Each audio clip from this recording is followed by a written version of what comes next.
पाठशाला की पहली क्लास, हंगामा, बवाल, संसद की छत पर चढ़कर गदर। पीएम मोदी के राम पर विपक्ष का ऐसा संग्राम जो देखा ना होगा। पीएम मोदी का डबल धमाके वाला ऐसा रिफॉर्म, गरीब का पैसा बढ़ेगा और विपक्ष कैसे खुद एक्सपोज हो जाएगा, आपको दिखाऊंगा। राहुल सोनिया को लेकर नेशनल हेराल्ड केस में कोर्ट ने क्या कहा कि कांग्रेस झूम गई। कोर्ट ने राहुल सोनिया को नेशनल हेराल्ड केस में बेगुनाह बता दिया क्या, या कहानी कुछ और है? पूरे सच का चैप्टर और देश की पॉलिटिक्स में जो हंगामा मचा, आज सबसे पहले उसकी बात। जिस वक्त नरेंद्र मोदी अपनी रिफॉर्म एक्सप्रेस फुल स्पीड में दौड़ा रहे हैं, नेक्स्ट जनरेशन रिफॉर्म करके बड़े बड़े धमाके कर रहे हैं, उस वक्त इंडी वालों ने एक ऐसे ही रिफॉर्म पर गदर काट दिया। संसद में भाई साहब ऐसा गजब बवाल मचा है कि पिछले रिकॉर्ड भी टूट गए। संसद की छत पर इंडी वाले चढ़ गए। भाई आप देखिए, छत पे चढ़ गए। अभी तक तो यह था कि वेल पे के पास गए, वहां टेबल पे चढ़ गए, इतना ही हुआ था। इस बार तो सीधा छते पे चढ़ गए, पोस्टर लहराने लगे, नारेबाजी करने लगे। संसद के अंदर बाहर हर जगह इंडी गठबंधन हंगामा कर रहा था। आज हम आपको बताएंगे कि पीएम मोदी ने ऐसा क्या फैसला कर दिया भाई कि इतनी आग लग गई कि छते पे चढ़ गए। मोदी का वो कौन सा डबल धमाका वाला रिफॉर्म है भाई कि गरीब तो बम बम है, उसको तो पैसा मिलेगा ज्यादा, लेकिन विपक्ष खुद एक्सपोज हो रहा है। कांग्रेस के राज में जो गलतियां हुई, कैसे मोदी उसे सुधारने वाले फैसले कर रहे हैं जिससे ये लोग तिलमिलाए हुए हैं, और संसद में गदर काट दिया है। ऐसा घमासान मचा कि बात गांधी गोडसे तक चल गई। नरेंद्र मोदी के नए बिल पर गांधी और गोडसे की बात क्यों होने लगी, ये जी राम जी वाला बिल क्या है, सब आपको बताऊंगा। साथ ही सोनिया गांधी और राहुल गांधी के खिलाफ नेशनल हेराल्ड केस जो चल रहा है, उसमें कोर्ट ने ऐसा क्या कह दिया कि भाई जिस जुडिशरी को राहुल गांधी कहते हैं कि बचाई नहीं है, उसकी बात सुन के कांग्रेस एकदम बम बम झूम रही है, मिठाई बांट रही है। कांग्रेस गांधी मोदी सरकार में जुडिशरी की आजादी पर सवाल उठाती है, और कांग्रेस आज कोर्ट की जय जयकार क्यों कर रही है? क्या है इसका सच? पूरी डिटेल बताऊं उससे पहले एक झलक देखिए। महात्मा गांधी अमर रहे, अमर रहे, अमर रहे, अमर रहे। जी राम जी बिल 2025 को सभा में पूरा स्थापित करने की अनुमति दी जाए। जी राम जी। ये लोग नाथूराम गोडसे के विचार वाले हैं, तो दोनों में कोई सामंजस्य तो है नहीं। विपक्ष को राम जी के नाम से हमेशा विरोध रहा है, उनको आपत्ति होती है, पता नहीं क्यों। हर योजना का नाम बदलने की जो सनक है, ये समझ में नहीं आती है। अरे बापू ही कहते थे राम राज, राम हमारे रोम रोम में रमे हैं। नरेगा, मनरेगा, महात्मा गांधी योजना। मनरेगा आपकी विफलताओं का जीता जागता स्मारक है।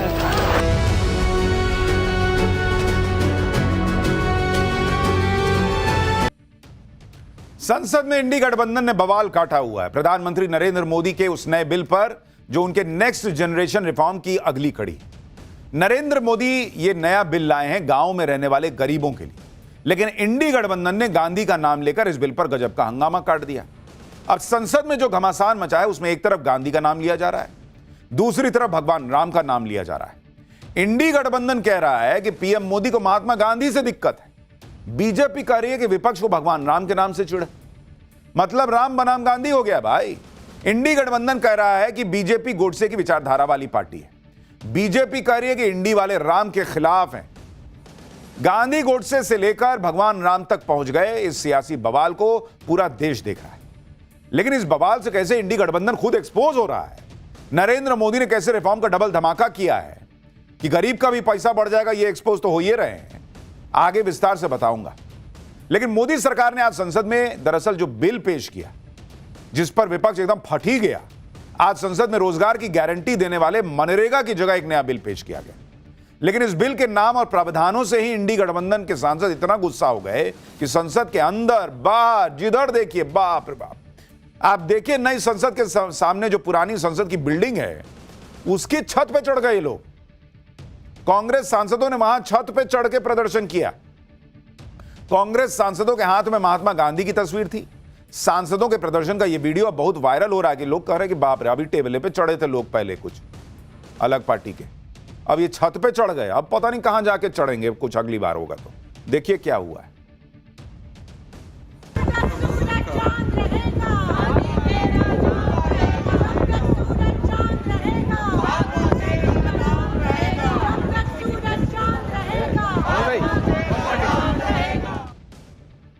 नई संसद के परिसर में भी इंडी गठबंधन के सांसदों ने महात्मा गांधी की तस्वीर हाथ में लेकर प्रदर्शन किया। इस प्रदर्शन में प्रियंका वाड्रा भी मौजूद रही। कांग्रेस सांसदों ने महात्मा गांधी अमर रहे के नारे लगाए। संसद के अंदर और बाहर इंडी गठबंधन का यह गुस्सा इसलिए फूटा क्योंकि आज लोकसभा में केंद्रीय मंत्री शिवराज सिंह चौहान ने रोजगार गारंटी से जुड़े ये जो मनरेगा कानून ये लेकर आए थे यूपीए वाले, उसकी जगह एक नए बिल को पेश कर दिया। विपक्ष को पहले तो इस बिल के नाम से ही आपत्ति हो गई क्योंकि पुराना कानून महात्मा गांधी के नाम पे था। नया बिल जो नरेंद्र मोदी सरकार पेश की उसमें महात्मा गांधी का नाम ही नहीं है। पुराने कानून का नाम था महात्मा गांधी राष्ट्रीय ग्रामीण रोजगार गारंटी, MGNREJ, जिसे मनरेगा भी लोग कहते थे। यह पुराना कानून यूपीए सरकार साल 2006 में लेके आई थी। नए कानून का नाम विकसित भारत गारंटी फॉर रोजगार एंड आजीविका मिशन ग्रामीण रखा गया है, जिसका शॉर्ट फॉर्म होता है VBG Ram ji. Short form से राम बन गया है क्योंकि आर से जो है रोजगार एंड आजीविका, तो राम हो गया रोजगार, ए से आजीविका, एम से मिशन, तो VBG राम जी। अब इस बिल के नाम में जी राम जी आया, मतलब राम का जिक्र हो गया तो हंगामा हो गया। आप देखिए, जब आज लोकसभा में केंद्रीय मंत्री शिवराज सिंह चौहान ने इस बिल को पेश किया तो जैसे ही बिल को का नाम पढ़े, बाप रे बाप, हंगामा ही हो गया।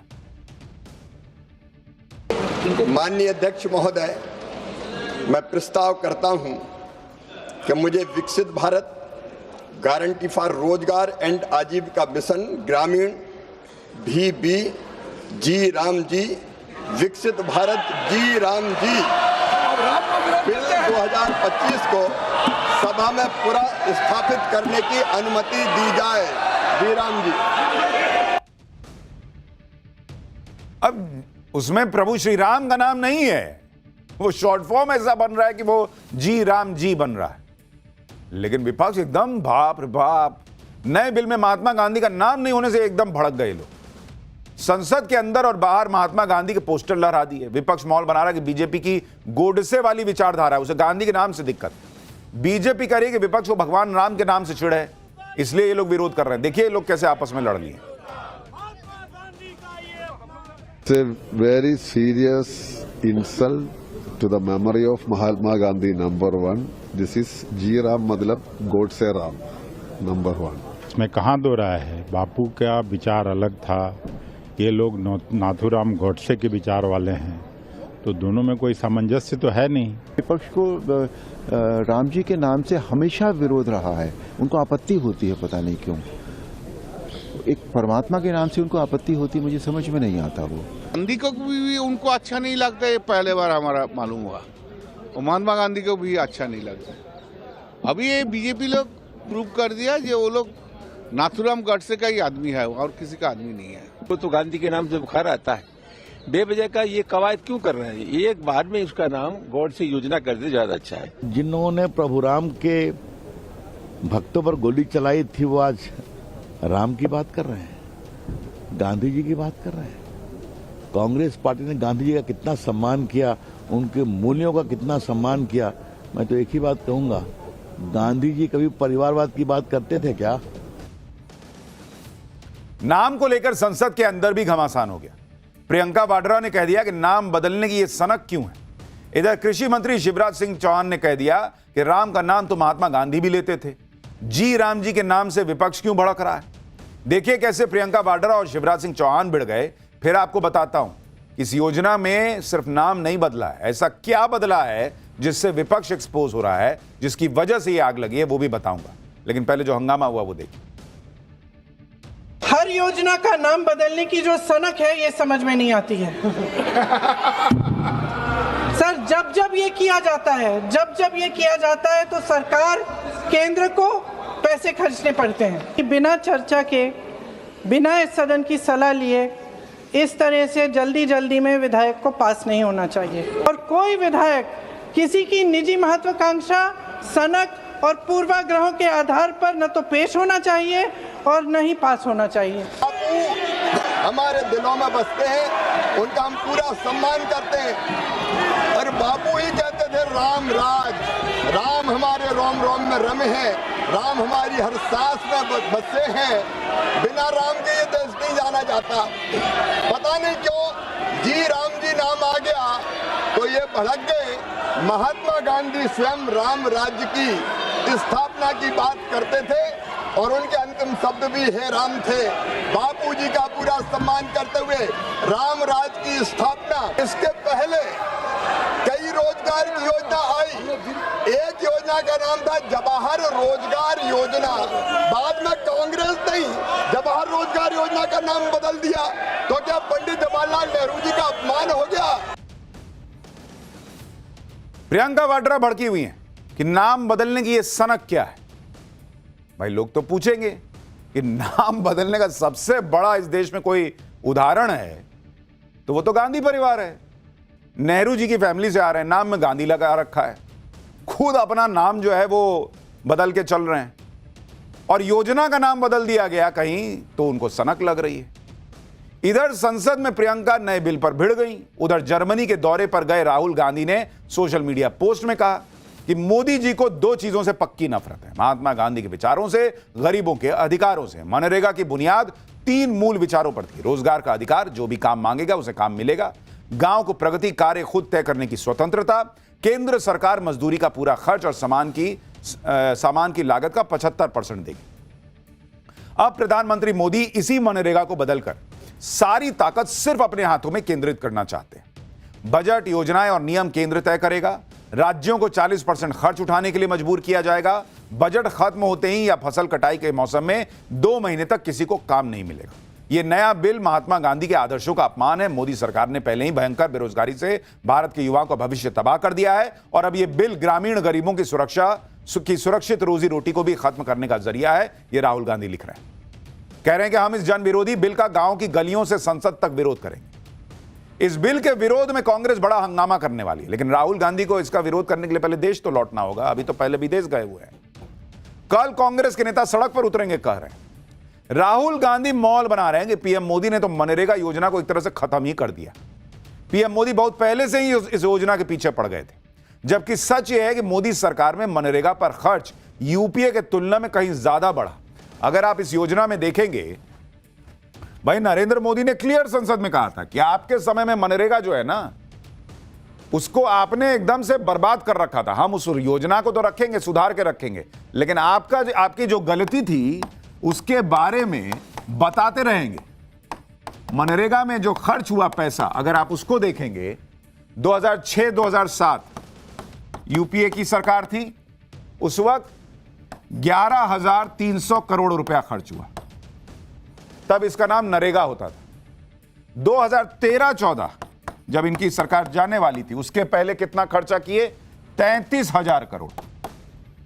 33,000 करोड़ रुपया खर्चा किए। मतलब ये यूपीए के सरकार का आपको बता रहा हूं। और आज की डेट में 2024-25 में कितना नरेंद्र मोदी सरकार खर्च कर रही है? 86,000 करोड़ रुपया। 86,000 करोड़, मतलब जो आप खर्च कर रहे थे उसका डबल से ज्यादा खर्चा कर रही है मनरेगा पर। यानी साल 2014 से, ये अभी आपको जो बता रहा हूं ना, ये सालाना बताया है, 2014 से अब तक मनरेगा पर, 2014 से अब तक कितना खर्च की है मोदी सरकार? 8 लाख करोड़ रुपया खर्च कर चुकी है इसी मनरेगा पर, जबकि यूपीए सरकार में यह खर्च 2 लाख करोड़ रुपए का था। 6 लाख करोड़ रुपया नरेंद्र मोदी सरकार ने ज्यादा खर्च किया है उसी योजना पर। और जहां तक नाम बदलने की बात है, तो आप इस बात को भी समझिए कि पीएम मोदी साल 2014 से सत्ता में, अगर उन्हें महात्मा गांधी के नाम से दिक्कत होती तो बहुत पहले कानून का नाम बदल दिया जाता। लेकिन विपक्ष माहौल बना रहा है कि नरेंद्र मोदी सिर्फ योजनाओं का नाम बदलने का ही काम करते हैं। विपक्ष कह रहा है कि जब पहले से कानून का नाम है तो फिर उसे बदलने की जरूरत क्या है। लेकिन सच यह है कि इस देश में सीमित दिनों के लिए रोजगार की गारंटी देने वाले कानून का नाम कई बार बदला जा चुका है। और जो लोग इसका इतिहास भूल गए हैं, उन्हें इसी योजना का इतिहास याद दिलाता हूं। जिस रोजगार गारंटी पर आज संसद में इंडी वालों ने बवाल काट दिया, वैसी योजना का इतिहास यह है कि साल 1972 में सबसे पहले महाराष्ट्र में रोजगार गारंटी योजना शुरू हुई थी। साल 1977 में इसे फूड फॉर वर्क नाम दिया गया। 1980 में इसे नेशनल रूरल एम्प्लॉयमेंट योजना कहा गया। 1983 में इसे rural landless employment guarantee programme नाम दिया गया। राजीव गांधी की सरकार में 1989 में जवाहर रोजगार योजना इसका नाम रखा गया। 1993 में कांग्रेस की सरकार ने जवाहर रोजगार योजना का नाम बदल दिया और साल 1999 में अटल जी की सरकार में जवाहर ग्राम समृद्धि योजना नाम दिया गया। साल 2001 में संपूर्ण ग्रामीण रोजगार योजना, 2004 में national food for work programme नाम रखा गया और इसके बाद जाकर साल 2006 में नरेगा यानी national rural employment guarantee act लाया गया। यानी यूपीए सरकार में जब यह कानून बना तो इसमें महात्मा गांधी का नाम नहीं था, इसका नाम था NREGA, national rural employment guarantee act. तब क्यों नहीं लगाए थे? इतना महात्मा गांधी की चिंता थी तो 2009 में नरेगा का नाम बदलकर यूपीए सरकार में इसको मनरेगा किया गया और तब महात्मा गांधी का नाम जोड़ा गया। और पीएम मोदी ने भी 11 साल तक इसमें कोई छेड़छाड़ नहीं की नाम में। इसको योजना को ठीक जरूर किए लेकिन नाम नहीं छेड़े। अब जब नया कानून लाया जा रहा है तो विपक्ष विरोध कर रहा है, जबकि आप देखिए कि खुद राहुल गांधी जब संसद में इस योजना का जिक्र कर रहे थे तो वो खुद इसमें महात्मा गांधी का नाम जोड़ना भूल गए थे। राहुल गांधी का पुराना बयान उनको ही याद दिलाता हूं, देखिए क्या बोले थे। प्रधानमंत्री यहां खड़े होते हैं, कहते हैं नारेगा जैसी बेकार योजना मैंने कभी नहीं देखी। नारेगा, मनरेगा, मनरेगा, महात्मा गांधी योजना। नरेगा बोले, फिर मनरेगा बोले, फिर महात्मा गांधी योजना कर दिए। इतनी निष्ठा थी इन लोगों की गांधी जी के प्रति कि पहले तो नाम ही में नहीं रखे थे, बाद में रखे तो खुद ही भूल गए और आज जो है हंगामा काटने के बाप रे, गांधी जी का अपमान हो गया। इंडी गठबंधन ऐसा माहौल बना रहा है कि नए बिल की कोई जरूरत नहीं थी, बेवजह इसका नाम बदल दिया गया। यह मनरेगा को खत्म करने की साजिश है, लोगों से रोजगार छीनने की साजिश है। जबकि सच क्या है हम आपको बताते हैं। साल 2005 से अब तक ग्रामीण अर्थव्यवस्था में बहुत बदलाव आया है। मोदी सरकार का तर्क है कि साल 2005 में ग्रामीण अर्थव्यवस्था पर संकट था, लेकिन अब आर्थिक हालात पहले से बेहतर है। सरकार के मुताबिक साल 2011-12 में 25% गरीबी थी, जो अब घटकर 4% के करीब आ गई है। इसके साथ ही गांव में डिजिटल सेवा, बैंकिंग, नॉन फार्मिंग से जुड़ी चीजें बढ़ी हैं। साथ ही पुरानी स्कीम में कई जगह गड़बड़ियां देखी जा रही थी। साल 2025-26 में 23 राज्यों में अनियमितता के मामले भी सामने आए। साल 2024-25 में करीब 200 करोड़ की गड़बड़ी का पता चला था। कोविड के बाद सिर्फ 7.61% परिवारों ने 100 दिन का रोजगार पूरा किया। यानी पहले के हालात अलग थे, मनरेगा को उसके हिसाब से डिजाइन किया गया था। अब योजना को विकसित भारत के रोडमैप के तौर पर डिजाइन किया गया है। पहले की जरूरत अलग थी, अब जरूरतें अलग है। अब भारत के पास एडवांस टेक्नोलॉजी है जिसके जरिए योजना की एडवांस ट्रैकिंग हो सकती है। ऐसे में सिर्फ पुराने नियमों की वजह से आखिर क्यों भारत अपना पैसा और रिसोर्स बर्बाद करे? लेकिन विपक्ष इस बात को समझने को तैयार नहीं है। इस तरह ही दशकों से वोटर लिस्ट भी अपडेट नहीं हुई थी, अब एसआईआर हो रहा है तो उस पर भी बवाल काटे हुए हैं। इनके मुताबिक तो जो काम सालों पहले हो गया और इनके हिसाब से तो ठीक ही हुआ, लेकिन गलत कर रहे थे तभी ना पब्लिक हटाई। तो नरेंद्र मोदी ठीक कर रहे हैं तो हंगामा काट रहे हैं। इंडी गठबंधन को नया नाम दिख रहा है, नया रिफॉर्म नहीं दिख रहा है। पंजाब के सीएम भगवंत मान कह के मजाक उड़ा रहे हैं कि एक दिन मोदी सरकार देश का नाम बदलकर दीनदयाल उपाध्याय नगर रख देगी। सुनिए भगवंत मान को, फिर अखिलेश यादव क्या बोले वो भी बताता हूं। देखो जी, रेलवे स्टेशन के नाम बदलते, शहरों के नाम बदलते, तो बस हुण मुल्क का ही नाम रह गया एक। मैनू डर है भी ਇਹਦਾ नाम ना किते दीन दयाल उपाध्याय नगर रख देना। नाम बदलने से कोई बहुत बड़ा काम नहीं होने वाला है।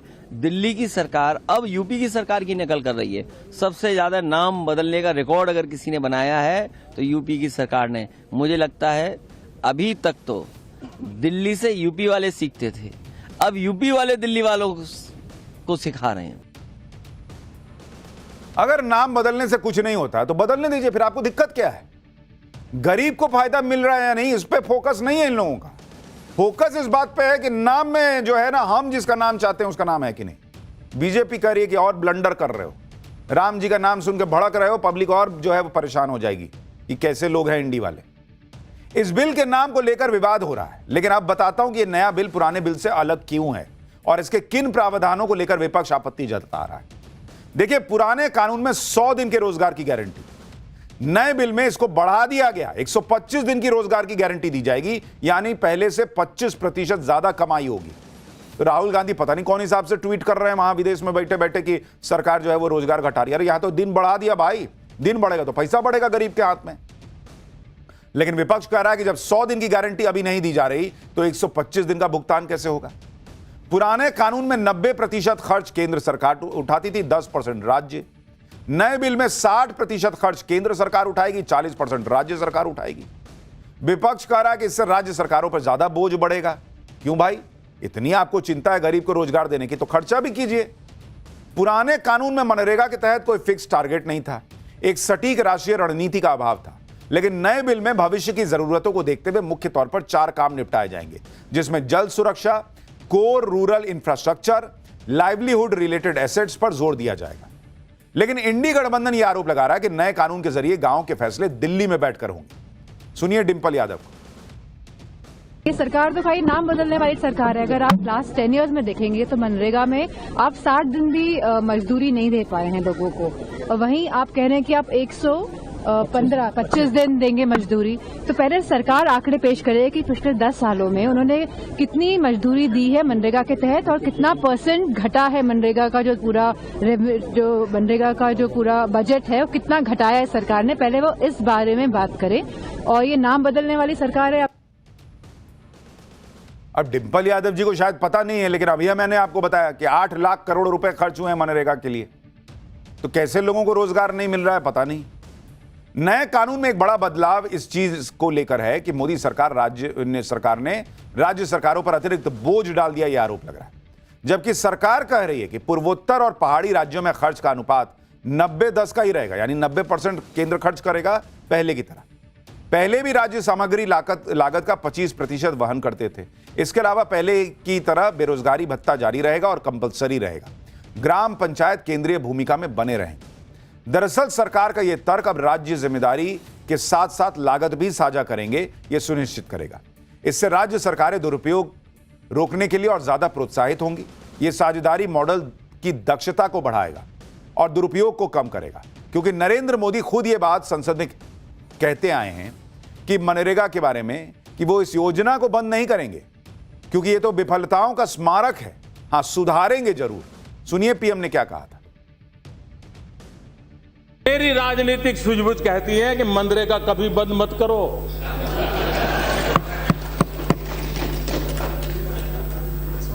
मैं ऐसी गलती नहीं कर सकता हूं, क्योंकि मनरेगा आपकी विफलताओं का जीता जागता स्मारक है। आजादी के 60 साल के बाद आपको लोगों को गड्ढे खोदने के लिए भेजना पड़ा। ये आपकी विफलताओं का स्मारक है और मैं गाजे बाजे के साथ इस स्मारक का ढोल पीटता रहूंगा। दुनिया को बताऊंगा कि ये गड्ढे तुम खोद रहे हो उन 60 साल के पापों का परिणाम है। मनरेगा के नाम पर कांग्रेस के राज में लोगों को सिर्फ गड्ढे खोदने पर लगा दिया गया। अब जो नया बिल आया है वो ना सिर्फ काम की गारंटी देगा, बल्कि यह भी सुनिश्चित करेगा कि सिर्फ नाम के लिए गड्ढे ना खोदे जाएं। असल में कुछ बदलाव जमीन पर दिखे। आप देखिए कि नए बिल में पहली बार यह 60 दिन का नो वर्किंग डेज वाला प्रावधान लाया गया। इसका मतलब है कि साल में 60 दिन कोई काम नहीं होगा। ऐसा इसलिए किया गया है ताकि बुआई और कटाई के समय मजदूरों की उपलब्धता बनी रहे। अक्सर मजदूरों की कमी की वजह से सीजन के वक्त फसलों पर बुरा प्रभाव पड़ जाता और मजदूरी भी बढ़ जाती, जिससे फसलों के दाम बढ़ते। लेकिन अब खाने पीने के दाम न बढ़े, इसके लिए मजदूरों की उपलब्धता को सुनिश्चित किया गया है। साल के बचे हुए 305 दिन में 125 दिन गारंटीड काम मिलेगा और ये कोई नई बात नहीं है। साल 2011 में जब शरद पवार कृषि मंत्री थे तब उन्होंने भी मनरेगा में फसल सीजन के वक्त मनरेगा के काम को रोकने की मांग की थी। शरद पवार 3 महीने तक काम में रोक की मांग कर रहे थे। इसके लिए उन्होंने तब के पीएम मनमोहन सिंह को चिट्ठी भी लिख दी थी। लेकिन आज जब मोदी सरकार इस लॉन्ग पेंडिंग डिमांड को पूरा कर रही है तो राहुल गांधी इस पे भी हल्ला मचा रहे हैं। मनरेगा के नाम पर बवाल करके फंसी कांग्रेस आज इस बात पर जश्न मना रही थी कि नेशनल हेराल्ड केस में सोनिया गांधी और राहुल गांधी को बड़ी राहत मिल गई। दरअसल नेशनल हेराल्ड केस में दिल्ली के राउज एवेन्यू कोर्ट ने ईडी की चार्जशीट पर संज्ञान लेने से इनकार कर दिया। कोर्ट ने कहा कि मनी लॉन्ड्रिंग की जांच और उससे जुड़ी अभियोजन प्रक्रिया तब तक वैध नहीं मानी जा सकती जब तक अपराध में विधिवत एफआईआर ना हो, क्योंकि पीएमएलए के प्रावधानों के तहत जांच शुरू करने से पहले एफआईआर होना जरूरी है। इसी बात पे कांग्रेस लड्डू बांटने लगी, आतिशबाजी करने लगी। उधर राहुल, प्रियंका और पूरी कांग्रेस सीधे पीएम मोदी पर अटैक करने लगी जैसे नेशनल हेराल्ड केस में फाइनल फैसला आ गया हो और सब बेगुनाह साबित हो गए हो। सुनिए कांग्रेस वाले क्या कह रहे हैं, फिर आपको बताता हूं कि हुआ क्या है। दरअसल देखिए, हमने बार बार कहा है कि सत्य की जीत होगी। इस नेशनल हेराल्ड के केस में कुछ नहीं है, सच्चाई है। इसको घसीट के आगे ले जा रहे हैं, इसमें कुछ नहीं है। वो जो अब मुझे याद नहीं है कि कौन से उसमें बनती है, वो जो कंपनी है उसमें कोई पैसे निकाल ही नहीं सकता, कोई इस्तेमाल नहीं कर सकता, कोई बेच नहीं सकता, कोई कुछ नहीं कर सकता है। और ये स्पष्ट है, सबको मालूम है, सबको मालूम है, न्यायपालिका को भी मालूम है और सत्य निकलेगा, सच्चाई निकलेगी। ये गैंग्स ऑफ गांधीनगर जिस तरह से हमारी एजेंसीज का दुरुपयोग करता है, आज वो बेनकाब हो गया। आज उस पोल खुल गई। राउज एवेन्यू की एक अदालत ने नेशनल हेराल्ड, जो पिछले 12 साल से आप लोग रोज सुनते हैं लगभग, का जो केस, जो ईडी ने एक फर्जी केस बनाया था, आज ईडी के उस केस का संज्ञान लेने से इनकार कर दिया।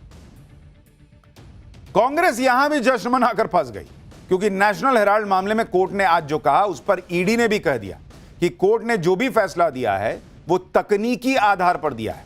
केस की मेरिट पे कोई टिप्पणी नहीं की है कोर्ट ने। ईडी सूत्रों के मुताबिक दिल्ली पुलिस की तरफ से एफआईआर दर्ज किए जाने के बाद ईडी अपनी जांच जारी रखेगी। जैसे ही दिल्ली पुलिस चार्जशीट दाखिल करेगी उसके बाद ईडी दोबारा चार्जशीट पेश करेगी। ईडी का अब भी दावा यही है कि national Herald case money laundering का स्पष्ट मामला है, यानी मामला सिर्फ प्रक्रिया के सही या गलत होने का था, जिससे कांग्रेस अपनी जीत बताकर जश्न भी मना ली। जबकि ईडी ने सोनिया गांधी, राहुल गांधी पे जो आरोप लगे हैं उस पर अभी तक तो कुछ कहा ही नहीं है, वो तो वैसे के वैसे हैं आरोप।